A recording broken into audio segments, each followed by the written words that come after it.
Good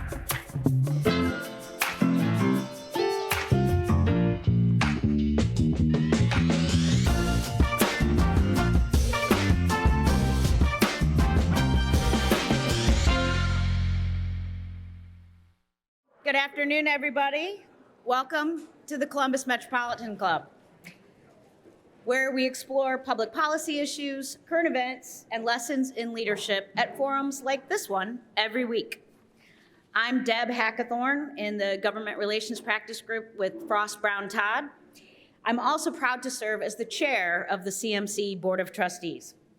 We would like to thank today's sponsors: ACT Ohio, Cardinal Health, the Ohio Farm Bureau Federation, The Ohio State University, Public Sector Consulting, and WOSU Public Media. Thank you so much for sponsoring today's forum.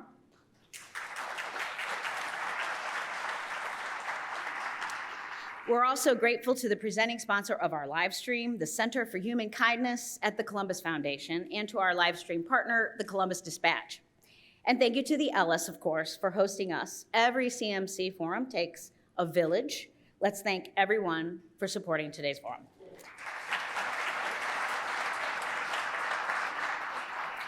Okay, the governor told me to keep it short, and I told him that's the only way I know how to do anything, obviously. We are absolutely thrilled to bring today's forum to you today. On April 10th, Governor Mike DeWine delivered his State of the State address to a packed State House crowd. His remarks touched on his recent accomplishments, but also highlighted his hopes for the next steps that state lawmakers might take on key issues, including programs that are intended to improve infant care, create school-based health clinics, and improve access to quality childcare. Today, we're going to unpack the governor's State of the State address for a look at what Ohio's bright future might hold. It is my great honor to welcome to CMC the governor of the state of Ohio, the Honorable Mike DeWine.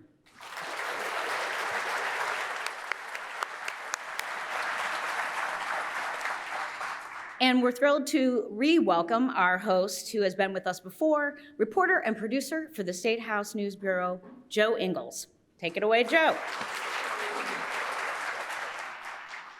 Well, thank you for having me, first of all. And secondly, I want to get right straight into it because I know we have a lot of questions and things to talk about.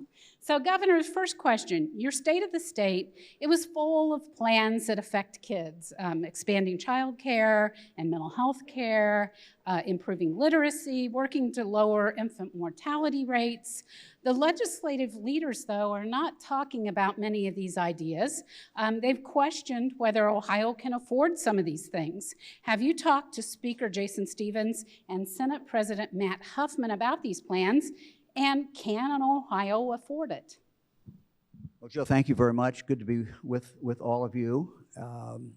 I talked to the Speaker, I talked to the Senate President a lot. They talk to me, I talk to them, so we certainly have communication. Look, I made a decision, a very conscious decision, to devote my entire State of the State speech this year to the issue of children.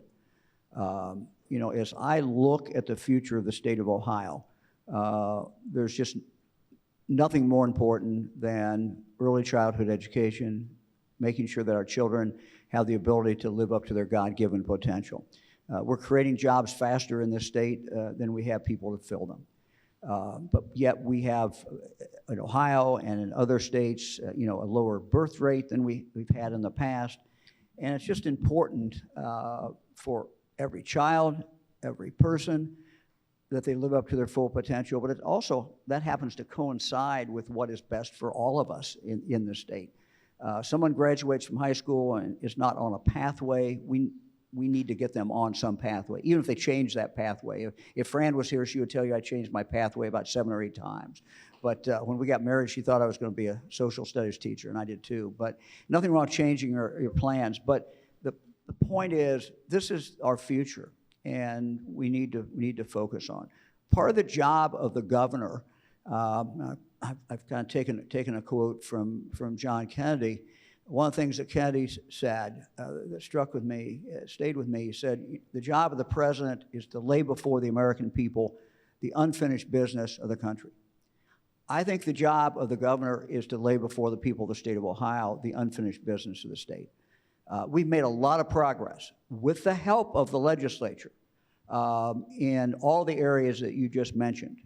We've come a long way in the last 5 years, but we still have a long, long way to go.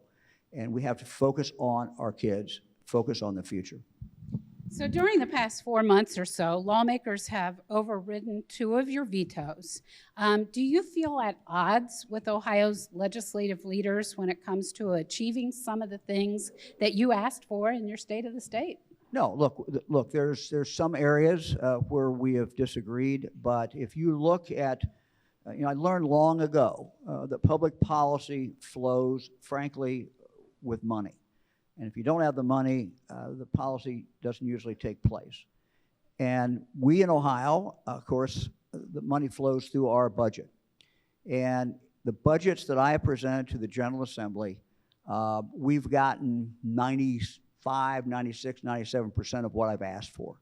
And I've asked for some things that were not done, being done in the past. Our focus on mental health. We're trying to catch up. We're trying to live up to, again, what Kennedy said when he signed the Community Mental Health Act 60 years ago, and that is that every no matter where you lived in the United States, you would have access to mental health. We're trying to live up to that, but we've invested significant money in the last 5 years. The legislature has agreed to do that. That would not have happened. H2 Ohio, which started out primarily, how do we keep Lake Erie clean? How do we deal with the long-term problem of agriculture runoff? How do we deal with the algae bloom?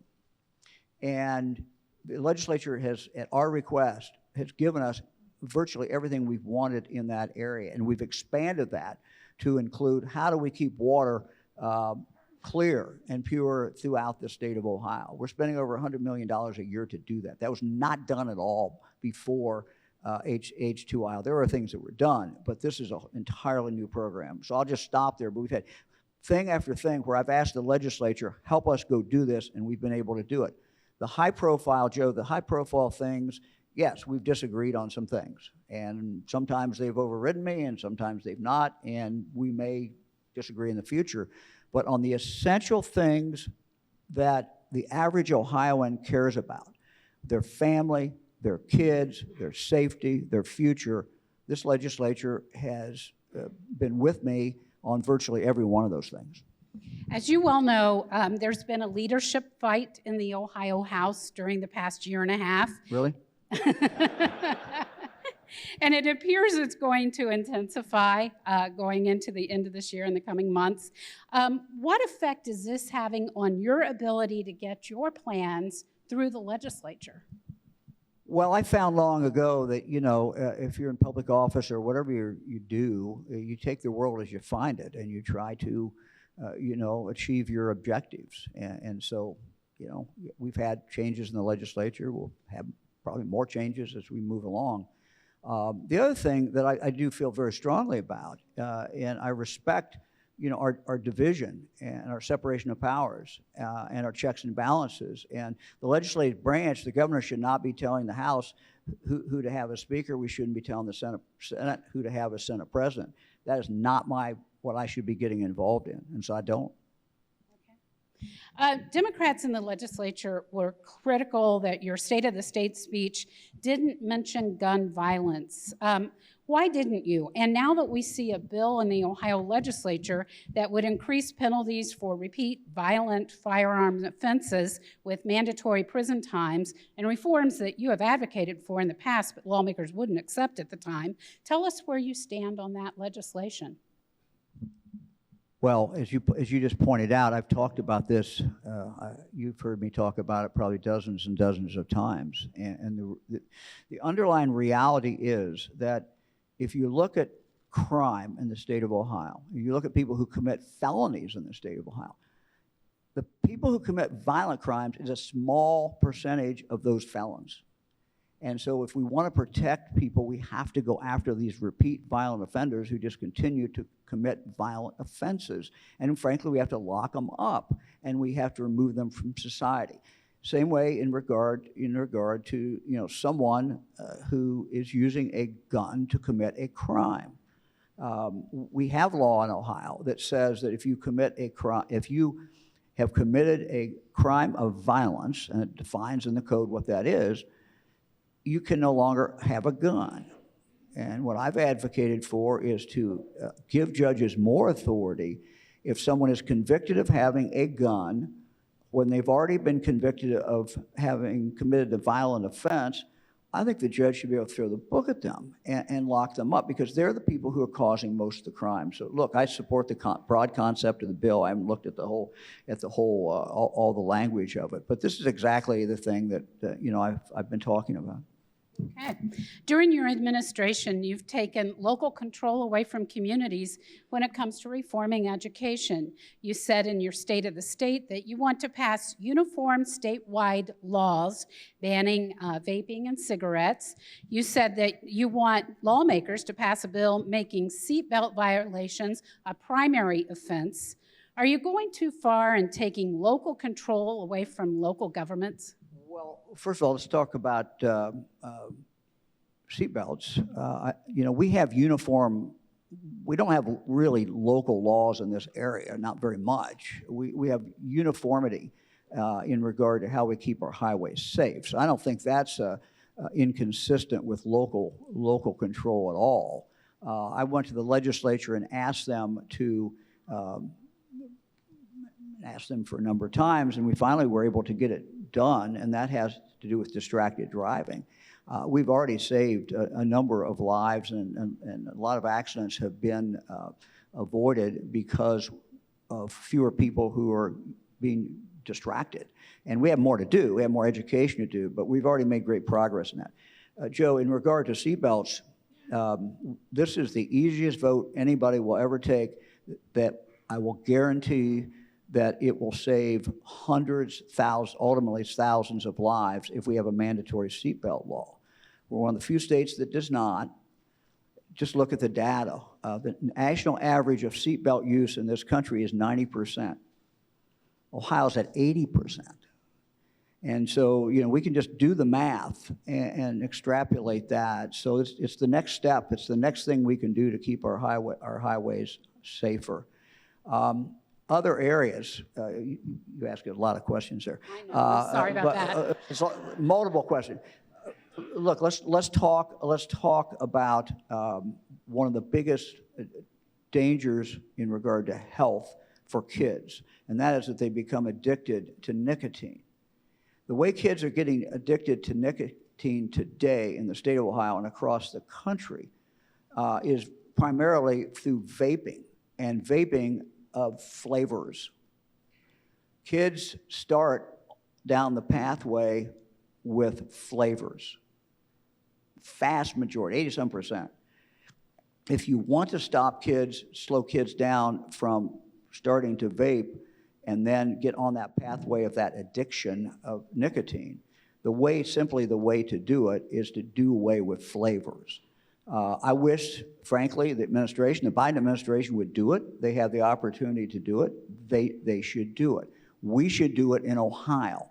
Our first real action, though, in regard to the legislature was when the legislature said that Columbus and Bexley and other communities should not have the power to control that. And I sided with the local community because I think that we've not been able to get a statewide ban on this passed. We ought to let the local communities to do it. But my preference is to have a statewide ban. And that will save lives. And there'll be kids today who are not addicted and who now are getting addicted and whose lives are shortened. And they may be dying 20, 30 years prematurely way down the road. But we know that if you get a kid, somebody gets to be 21, 22, the odds of them starting are not great. So it's that crucial period of time, and where they're getting addicted is in regard to flavors. Get rid of the flavors, and you will eliminate most of the problem. You have said that the current redistricting process isn't working, and that you don't think the governor or politicians should be on the redistricting commission. Will you campaign for citizens, not politicians, the amendment that's being proposed, if it makes the ballot? I mean, it's interesting if you go back, the last thing that we had in regard to redistricting rules, Democrats and Republicans supported at the ballot box.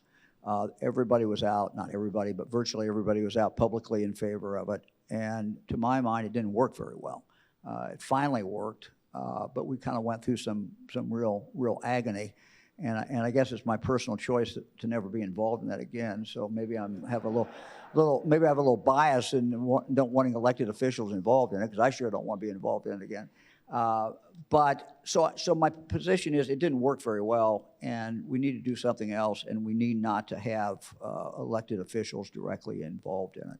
But I'm still looking at this one, and at some point I'll announce my position on it. Okay. What would you like your legacy as governor to be? And even though you've not been charged with anything in connection with HB 6, your name has been repeatedly mentioned in connection with it.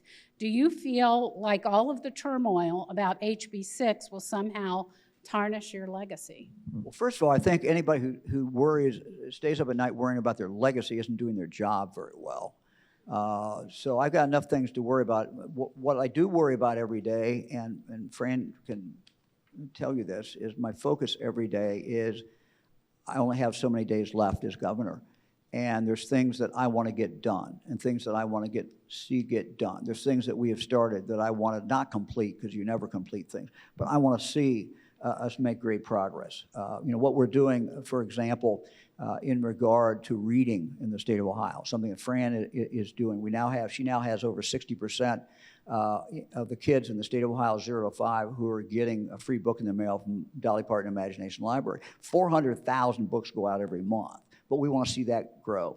Also in regard to literacy, what we call the science of reading.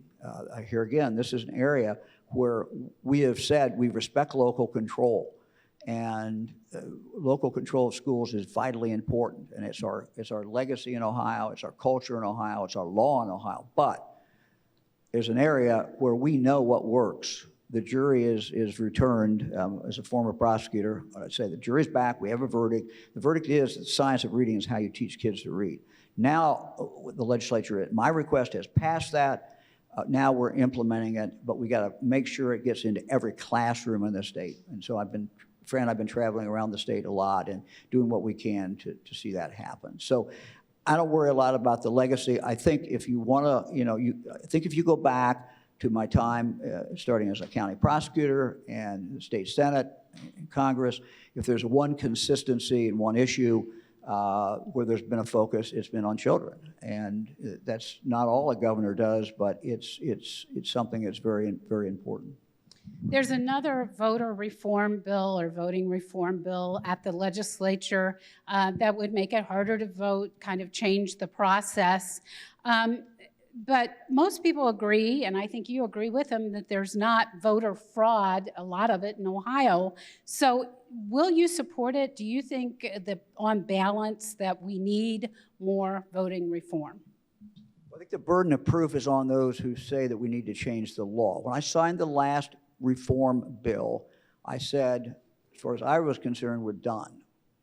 Now, if there's new facts that come up or new problems that come up, then we can look at that. Now, I haven't looked at the bill, but that's my general attitude is, and look, here's the good news. We do voting in Ohio pretty darn well. And we do it because, frankly, Republicans are looking at checking on Democrats, and Democrats are checking on Republicans, and we do it right at the precinct level. When you go into there, you've got someone, many times you don't know who they are, or you don't know which party they are. There's a Democrat sitting there, there's a Republican. And you do that all the way through, and it works. And it works whether the Secretary of State's a Republican or a Democrat. So we have a system that works in Ohio. And barring some piece of evidence that I see, and you're always subject to analyzing the facts, I guess I don't see any compelling reason to change it. Okay. You said after the November election, the voters had spoken when it's come to abortion. Do you think that legislation should be passed to settle what's legal and what's not, instead of waiting for courts to work it out? And that will take, the court system will take a lot of time, cost a lot of taxpayer money. Is that the right way to go, or should the legislature pass a law? Well, first of all, I respect the judicial system. I don't always agree with the decisions, but I respect it. And so anybody can walk into a courthouse in Ohio today and file a lawsuit about any law today. And they have every right to do that. And we have to respect the process. And so I respect that process. Look, I am, I am pro-life. I believe that we're dealing with a human life here. What I said at the time when the vote was cast, and 57% of the people on that particular issue at that particular time, the way it was phrased, voted for expanding abortion rights. I said, look, I accept that. We have to accept that. We are a country of the rule of law. All debates, though, in this country always continue, and they never end. And so we'll continue to see debates. We have laws in the state that were there when Roe v. Wade was fully in effect. Those laws are still in effect today. So, I see no necessity to remove those laws, if that's what the question is. Yes, so you're talking about, to follow up, you're talking about the waiting period, you're talking about the information being given. Look, we lived with those, whatever position you have in regard to abortion, we lived with those during the period of time when there was no restrictions. And now Ohio voters, through their Ohio Constitution, have decided basically to go back to that in Ohio. And I guess I don't see a compelling, we lived with it before, and I don't see any reason to change that at this point. But again, that will be something that will have to be worked out in the system that we have. I think that, as the discussion about abortion continues, and it will continue, I think one of the things that's very, very important is that we do everything in our power to assist a pregnant mom who is facing a difficult situation for any number of reasons. One of the things that we started doing when I became governor in my first budget is we increased home visiting. We have a program right now that we're expanding in regard to nurses going to visit mothers. So that mother, when she ultimately, originally makes a decision, does she carry the child, does she have an abortion, should know that she's going to get help. And so we have to continue to do more in that particular area so she can feel comfortable about that.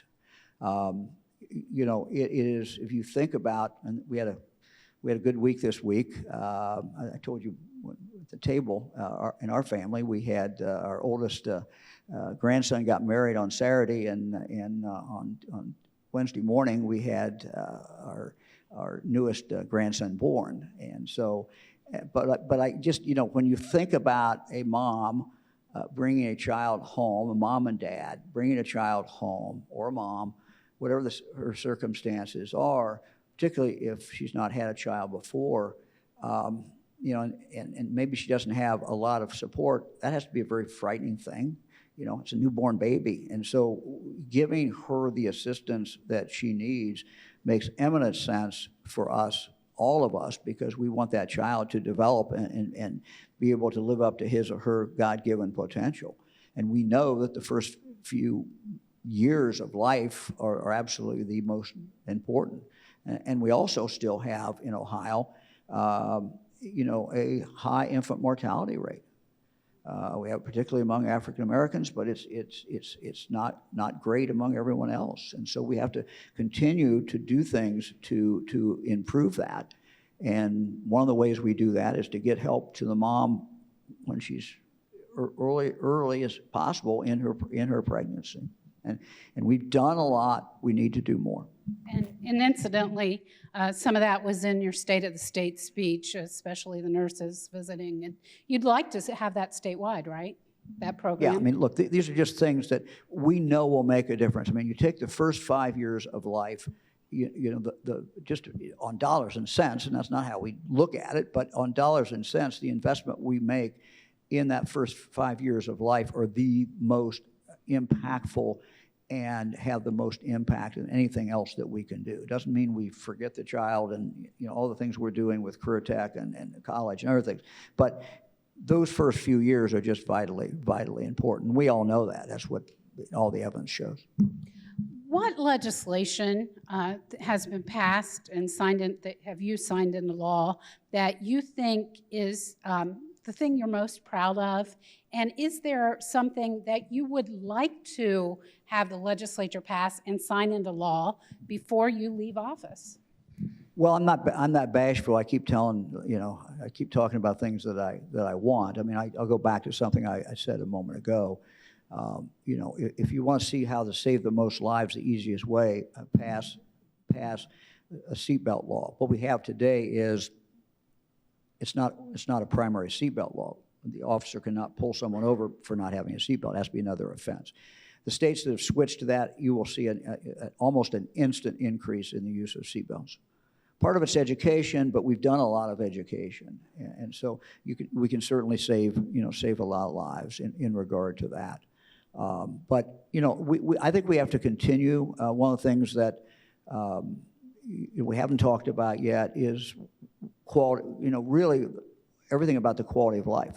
There is no better place to live and raise a family and grow a business than in the state of Ohio. One of the reasons is we have 75 state parks that are free. And we saw that the people going into those state parks during the pandemic went up dramatically. And people either rediscovered or discovered for the first time their state parks. And so we just, again, one of the things that we have done, it's kind of gone unnoticed unless you camp or unless you go to one of our state lodges.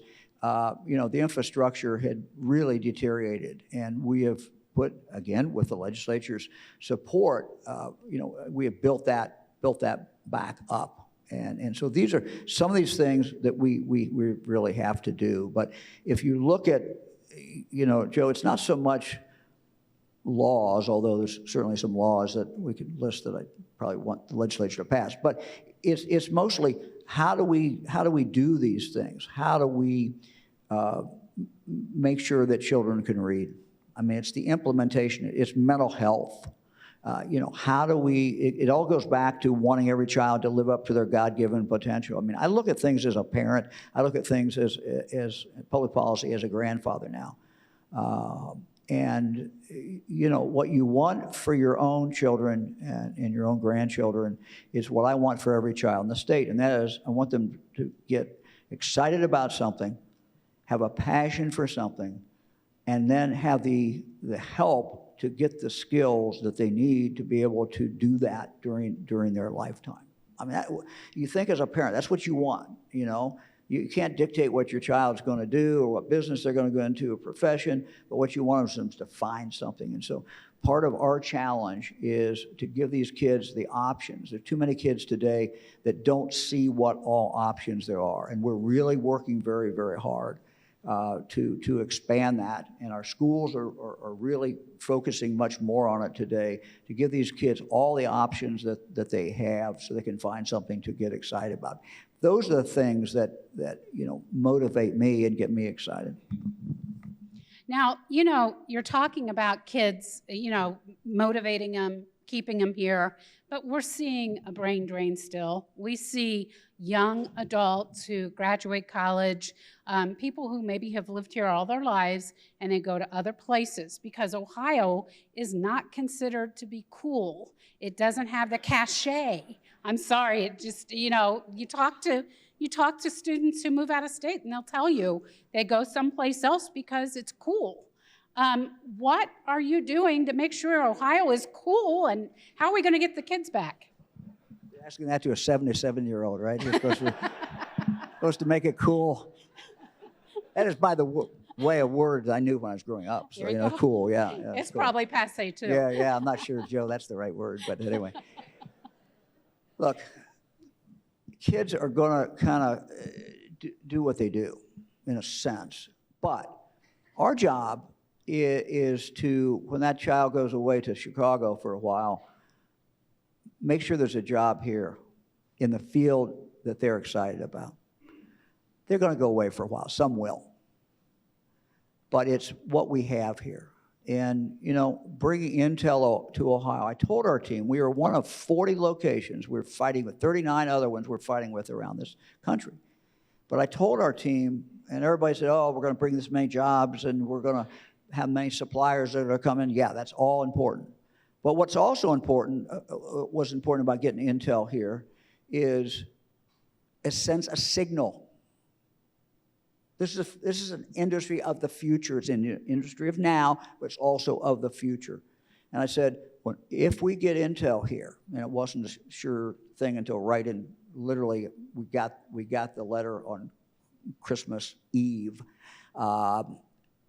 They were coming. But the signal it sends is something's going on in Ohio.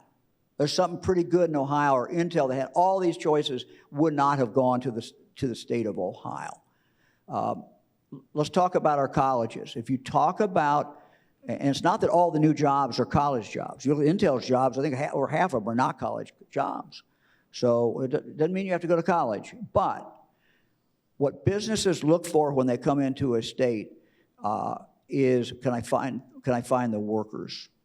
And you have to have a whole list of the right workers. And one company that came in here was already here, and we're fighting to keep them here in Ohio. It's actually Sherwin-Williams. One of the last questions they ask is, how many PhDs in chemistry do we produce a year? And we told them, and we have a lot of them that we do. So if you look at colleges, we have an abundance of colleges, not just our 14 four-year public schools, but our private schools, our independent schools. They're scattered all over the state. We are a net importer by a big margin of college students. And by that I mean we bring more kids come in here every year to go to college than go out from Ohio to other states. That does give us a competitive advantage, and our job has to be to show the ones that are coming in from other states that there's a job here for you. There's a life here for you. Some fall in love, and that's helpful as well. But there's also a job here, and that is something very important. The data shows, and this is kind of common sense, the average college student, when they graduate, their first job is either within 60 miles of where they went to college or within 60 miles of where their home is. So we just got to get more of these kids to stay, and we're having a lot of them stay. It's having a quality of life, and we have a great quality of life in Ohio. And I'll talk about it for a minute. No matter where you live in the state of Ohio, you're near a major city. And you can live in a rural area if you want to. You can live in the suburbs, or you can live in that city. But within that city, whatever that city is, are great arts. There's zoos. There's theater. There's Major League Sports. There's everything that anybody wants within driving distance of virtually every single place in the state of Ohio. Think about it. We are a state of city-states. And with major universities in virtually every one of these major cities. So quality of life is good. The jobs have to be there. We're creating jobs every day in Ohio. Our challenge, as I said, I'll repeat it, is finding workers to fill those jobs. And so, but we can do this, and we can do it. So everything is here. I can't change February in Ohio. I can't do it. I wish you could. I can't do it, but we have just so many things. So look, I'm optimistic about how we're doing. I'm optimistic about our future. We just have to keep doing these things. We have to continue to be aggressive about getting companies to come. We have to keep taxes reasonable in the state, regulations reasonable. We have to go after these companies and continue to go after them as we have very, very hard. We have a competitive advantage. We have what's called Jobs Ohio. I don't take credit for Jobs Ohio. I've worked with it for 5 years. John Kasich and the legislature created it. And it gives us an independent group to go after and bring companies in. I appoint the board. There's a relationship here. But it gives us a competitive advantage that no other, to my knowledge, no other state has. Anyway, a lot of good things going on in Ohio. So I guess I don't accept the premise that we're not attracting people to come to Ohio, and we are, and we're going to. But we have to continue to do that. And again, the focus has to remain on education. It has to remain on education. Well, Governor, thank you. It's the CMC's longstanding tradition to take audience questions. So we'll now move to questions from our live stream and our in-person audience in a few minutes.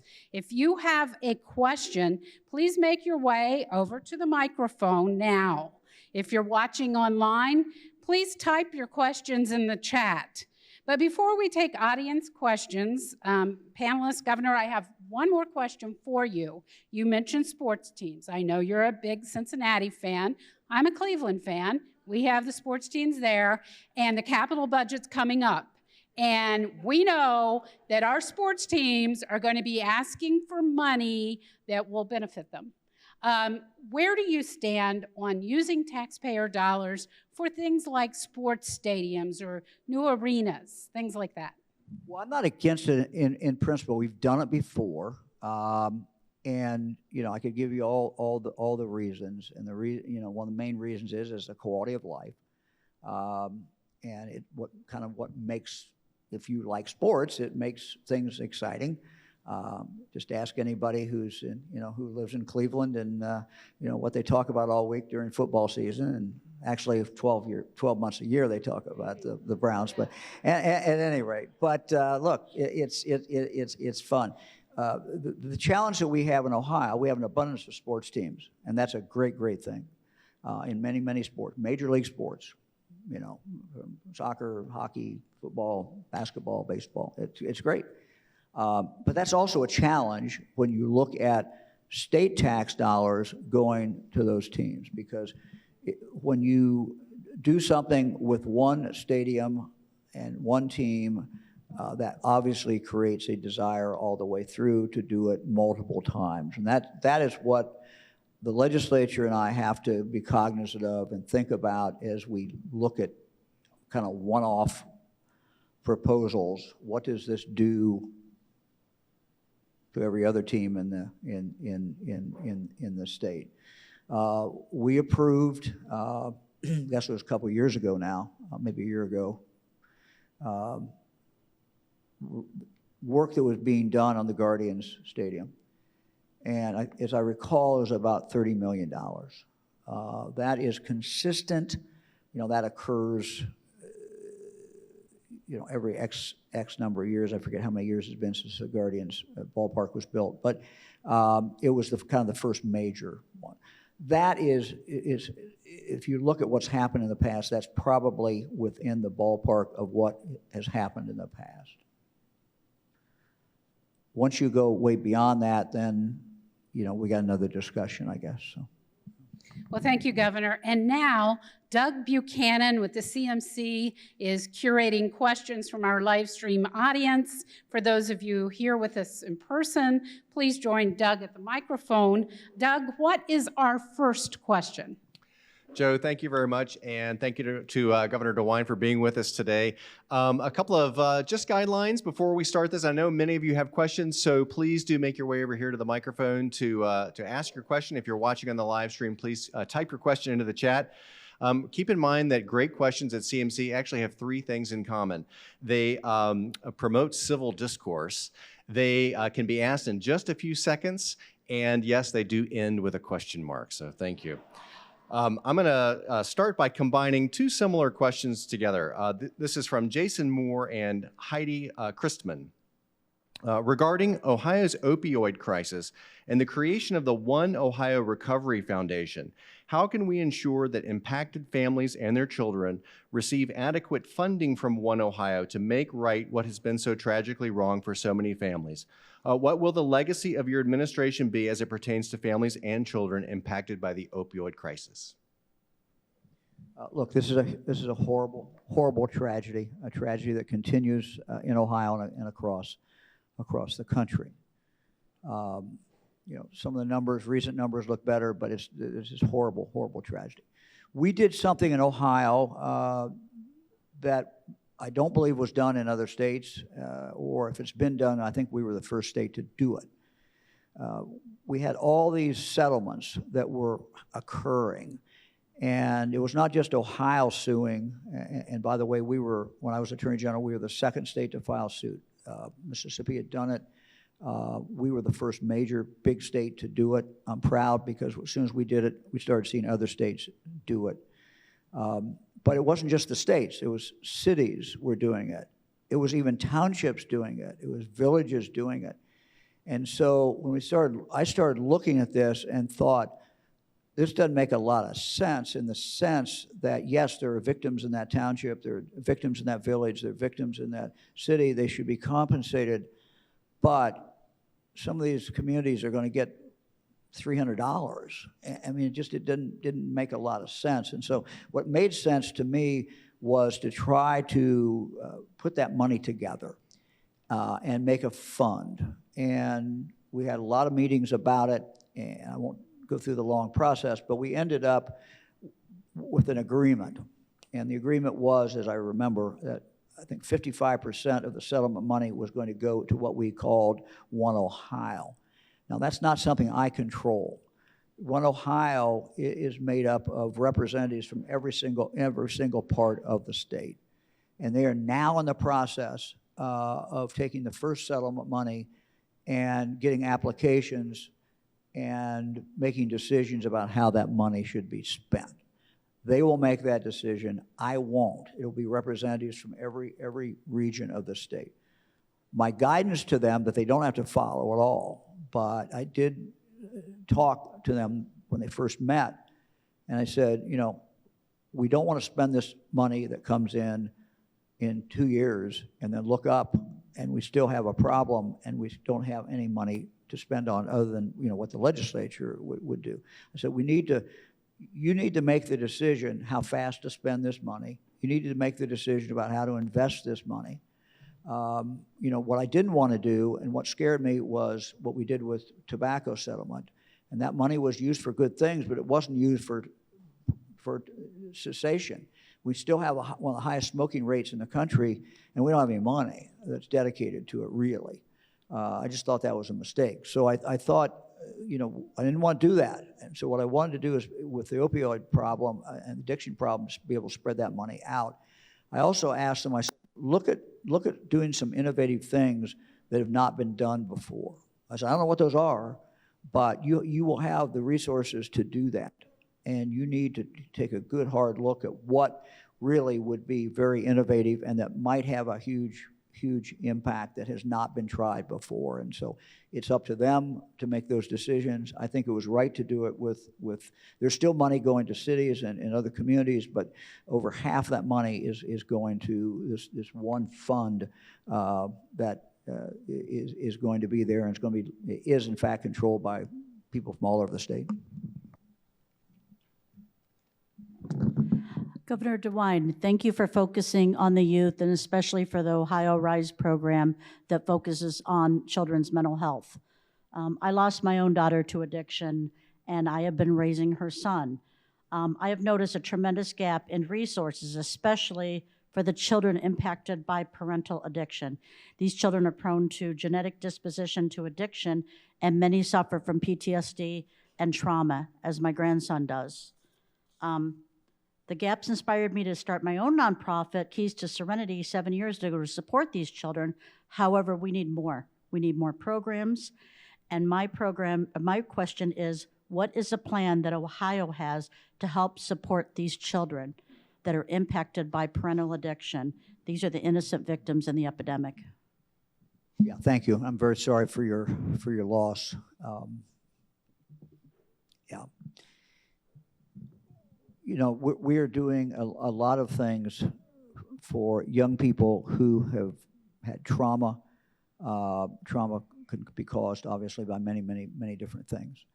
One of the things I think you mentioned, if my hearing is correct, is Ohio Rise. One of the things that we have done is really focused on children who have many times multiple problems, usually a mental health problem. It could be other problems connected to that, many times caused by trauma. What we've seen with some of these children is that the extent of the damage that's been done to them makes it very difficult for them to find a home. Many times they're in a group setting, which we think for most kids is not the best way to do it. So we put some real resources into expanding and trying to grow more foster parents, people who are willing to do that. We also had the situation where some kids, many parents, because of the financial burden of that child and because of their multiple problems, they literally had no money to be able to take care of the child. And so we were seeing parents that were literally giving their child over to the state. And we wanted to stop that as well. And so again, Ohio Rise is a funding source through Medicaid that we are expanding more and more kids every single day. So we're going to continue to target kids who have the most, are the most, been impacted the most, who have the most multiple problems. I don't know that we've ever said we're going to, and we may have, but specifically said, you know, if you lost a parent, we're going to do this. We've talked about those things. We may have done something, but I think any child in that category is going to get somehow impacted by some of the things that we've done. But I'm very interested in what you're doing, and if you can see me afterwards, give me some more information. We would like to follow up, see what you're doing, and also see what else we could do to be helpful. Look, we have grandparents all over this state who are raising their grandchildren. And in some cases, they've lost a child. In other cases, the child is not in a situation because they're an addict. They're not in a situation to have their children. So it's a huge problem. You know, we've done different things, but I'm happy to listen and eager to listen to what you have to say. So thank you. Governor William Murdoch with the Mid-Ohio Regional Planning Commission, or MORPC. Thanks so much for being here today. We appreciate you having the conversation with our region. Right out of the gate as governor, you focused on getting more resources for transportation, and roads and bridges and things are being built in local governments. The state's been more active in this. You also focused on distracted driving, and you know we've been a strong proponent of that, and we know that lives are being saved on our roads because they're in better condition and because of distracted driving laws. You mentioned seatbelts. As we're thinking of the last few years of your term, you know there's a lot more need for transportation, everything from more roads to support economic development, passenger rail, transit, trails, more roads, and what are your priorities as you're thinking about the next 2 years?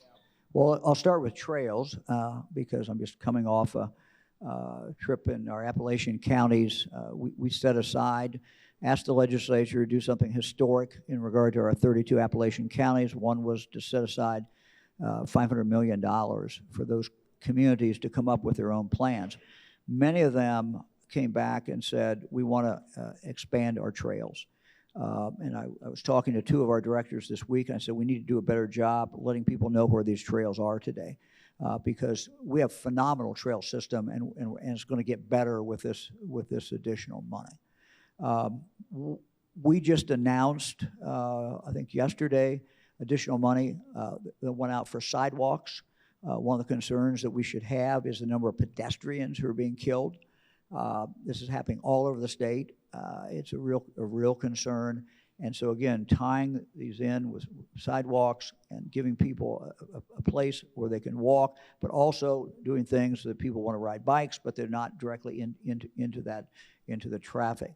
When I became governor, the first big hurdle we had to face was when I looked at the numbers and the money that was coming in for the Ohio Department of Transportation and also to our local governmental entities in regard to roads. And it was a disaster coming at us like a freight train.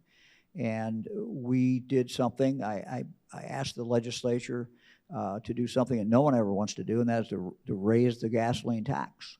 And I didn't get everything I wanted, but we got a significant boost in that, which frankly, thank heavens we have that. Thank heavens the legislature did it, because that's enabled us to do some of the things that we need to do. I also set aside and told Jack Marshbanks, who does a great job heading up ODOT and his team, I said, I want to set aside a significant amount of money, and we've done this in the hundreds of millions of dollars for projects that are just safety projects.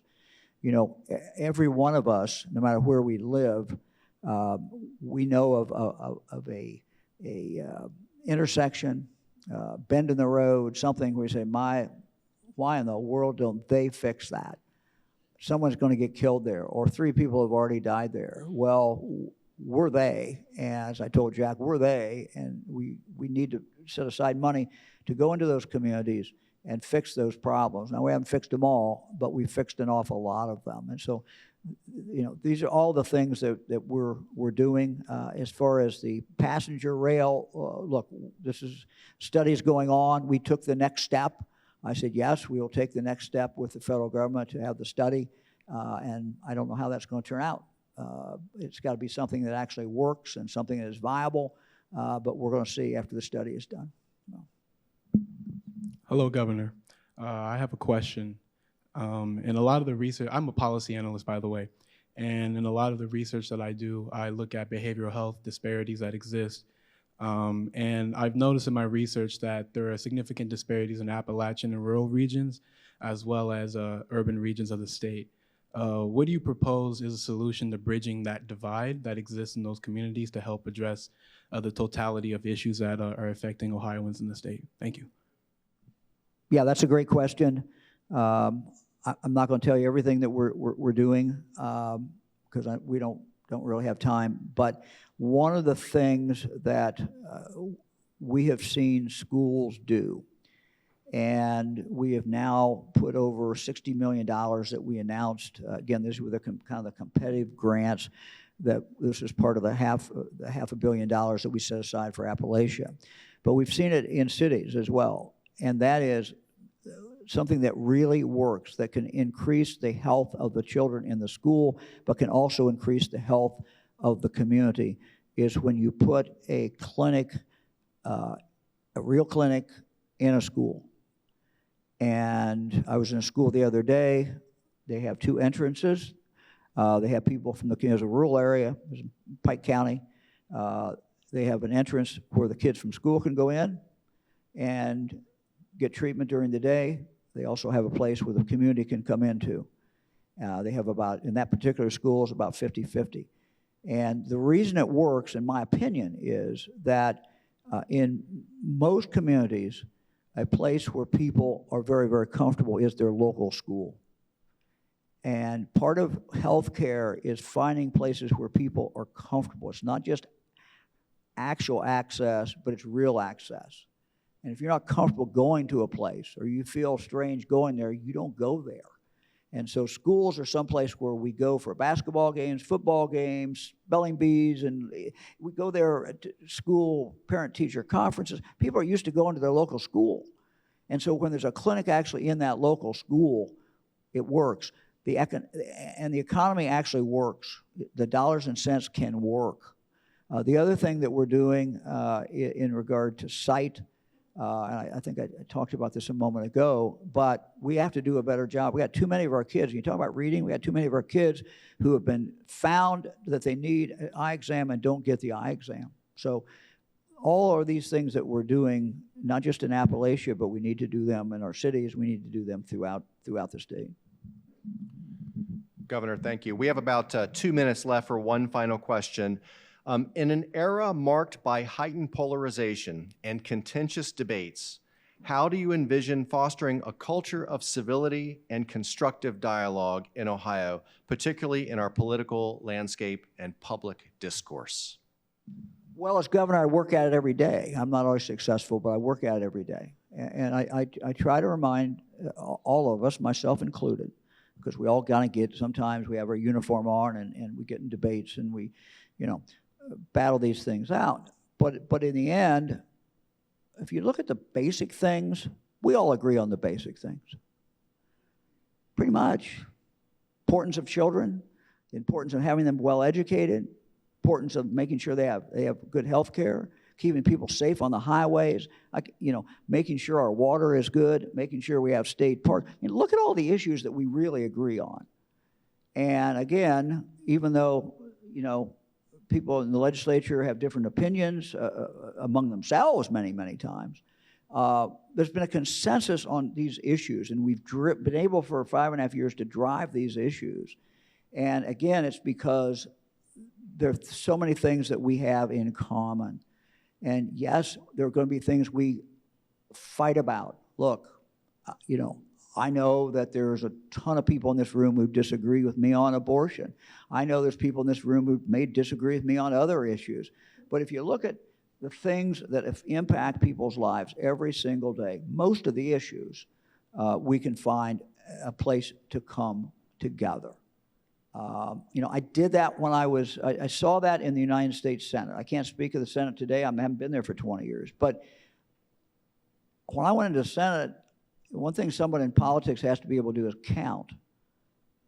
And in the United States Senate, with 100 members, you don't get a bill you can pass a bill with 51 votes, but you can't get it up for 51. You got to get 60. And what that causes everybody to do is to work across the aisle. And so I saw that can, in fact, be done. I did it. I did it a lot. And we've been able to do that here. If you look at the state of the state, Joe, you're talking about the state of the state. Yeah, Democrats complain that I lift some things out, maybe, but I didn't hear them complain about what we want to do with schools. I didn't see Republicans complain about that. I didn't hear them complain about foster care. These are not things that we have to fight about. These are things that we just have to get done. It's not getting stuff done is what irritates people, I think. More than the other things. We got to get things done. And that's what I tell my team every day. Our time's running out. We got to get things done. And that's what I think most voters expect. And whether they agree with me on everything or not, I'm sure they don't. As Fran says, people who are married don't necessarily agree on everything. We don't always agree, but I think we can agree on we got to get things done. And there's some big picture things that we got to continue to work on. So thank you. Well, speaking of getting things done, Governor, we'd love to have more time to talk to you, but I'm getting the wrap-up signal from Doug. So I'm going to turn this back over to Deb Hackathorn right now. Thank you, Joe.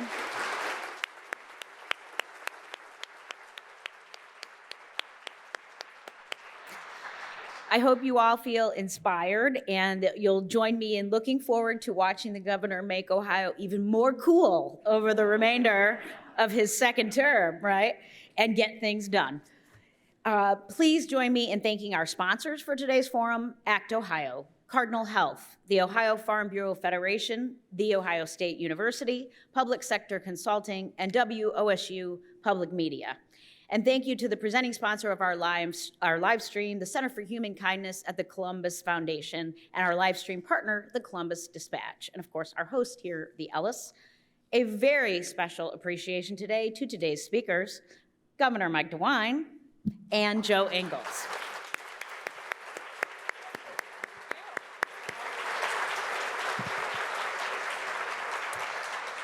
Please make plans to attend next Wednesday's forum, entitled Thriving Minds, Solving Ohio's Mental Health Crisis. Timely topic based on your questions. We'll feature a panel of experts you'll want to hear. Please don't forget to scan the QR code at your table to share your thoughts about today's forum with us. Thank you again for being here. Have a wonderful afternoon.